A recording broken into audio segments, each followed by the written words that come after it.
మాతృదేవో భవ, పితృదేవో భవ, ఆచార్య దేవో భవ, అతిథి దేవో భవ. ఈరోజు ఆత్మకూరు మండలంలో ఎన్నవాడ గ్రామంలో పాఠశాల వార్షికోత్సవ సందర్భంగా ఈ సభా వేదికమైన ఆశీనులైనటువంటి పెద్దలందరికీ నా వందనాలు. ఈ సభా ప్రాంగణంలో ఆశీనులైనటువంటి గ్రామ పెద్దలకు, విద్యార్థి తల్లిదండ్రులకు, ఇతర గ్రామాల నుంచి ఉపాధ్యాయులకు, మిగతా వారందరికి కూడా నా నమస్కారాలు, సుమాంజలు. ముఖ్యంగా ఈరోజు ఈ ఎన్నవాడ పాఠశాల వార్షికోత్సవం సందర్భంగా బహుశా ఈ స్కూలు స్ట్రెంగ్త్ ఒక 30-40 మధ్యలో ఉందని నాకు తెలిసింది. 31 మంది విద్యార్థులు ఉంటే ఎందరో మహానుభావులు అందరికీ నా వందనాలు అన్నట్టుగా ఈ సభను ఆశీస్సులైనటువంటి పెద్దలు 30 మందికి 15 మంది 10-12 మంది ఇక్కడనే ఆశీనులైనటువంటి ఇంతమందిని ఆకర్షించి ఇక్కడికి తీసుకొచ్చినటువంటి మహోన్నతమైన వ్యక్తికి మనందరము, ఈ గ్రామస్తులందరూ కానీ మేము కానీ అందరికీ అటువంటి ఉపాధ్యాయుడికి వందనాలు తెలపాలి. అది అనితర సాధ్యం. ఇద్దరు ఉపాధ్యాయులు పేరు చాలా బాగుంది. రవికుమార్ మంచి పేరు, జీవని మంచి పేరు, సంజీవని మంచి పేరు. ఊరు ఎలా ఉన్నా ఉపాధ్యాయులు మొట్టమొదట వేదాల్లో ఉండేది 3 చాలా విలువైనవి.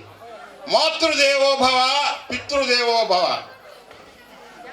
మొట్టమొదటి తల్లి, రెండవది తండ్రి, మూడవది ఆచార్య దేవోభవ.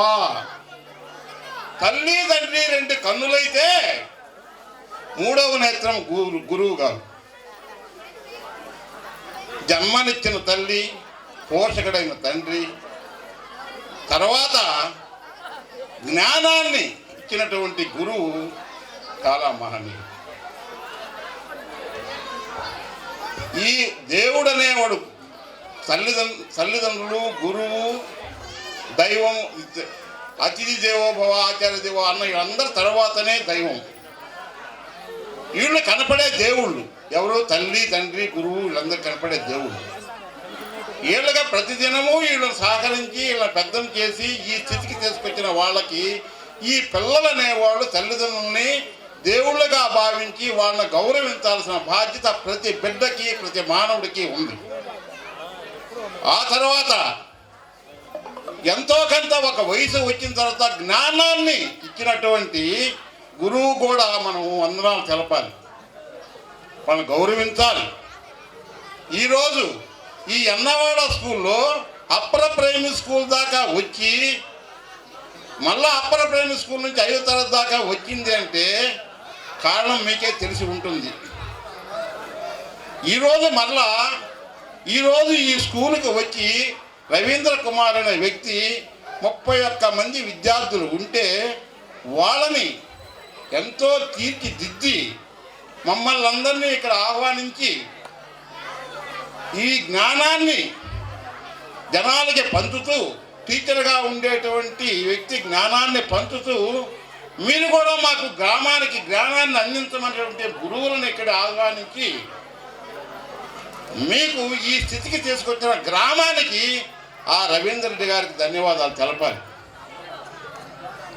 రవీందర్ రెడ్డి ఎవరంటే, గురువు అంటే గురు పూర్ణిమ అంటారు. గురు పూర్ణిమ అంటే గురువులు పూజించాల్సిన రోజు.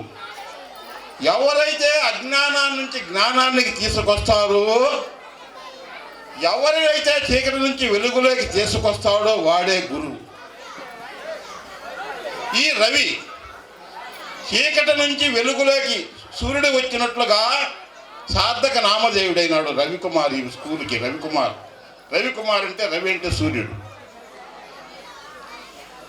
ఇటువంటి టీచర్ ఉంటే ఏ పాఠశాల అయినా బాగుపడాలి అంటే ఆ స్కూల్ టీచర్ మీద ఆధారపడి ఉంటుంది.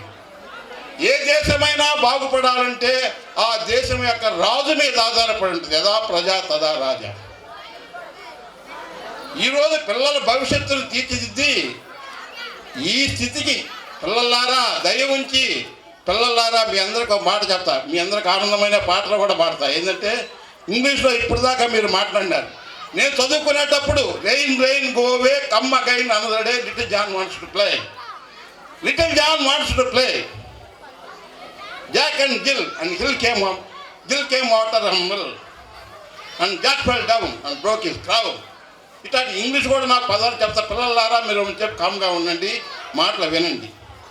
ఇటువంటి ఉపాధ్యాయుడు రవీంద్ర కుమార్ మీ స్కూల్కి వచ్చిన తర్వాత ఈ స్కూల్ని ఈరోజు వార్షికోత్సవం చేయాలంటే చిన్న విషయం కాదు.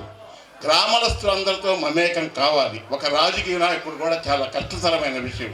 అందరినీ ఒక దిక్క సమకూర్చి మీ అందరికీ మెప్పించి ముందు మీ అందరినీ గ్రామస్తులందరినీ మెప్పించడం అనేది చాలా గొప్ప విషయం.